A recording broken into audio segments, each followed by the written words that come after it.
मरे घड़ी पनिया पिलाई दी है जान गे, कफन ओढ़ाई दी है टूटत ही जब प्राण गे। मरे घड़ी पनिया पिलाई दी है जान गे, कफन ओढ़ाई दी है टूटत ही जब प्राण गे।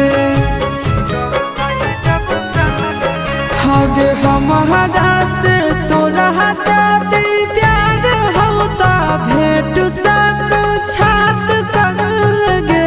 हगे सोनाया रावा हो भरती पा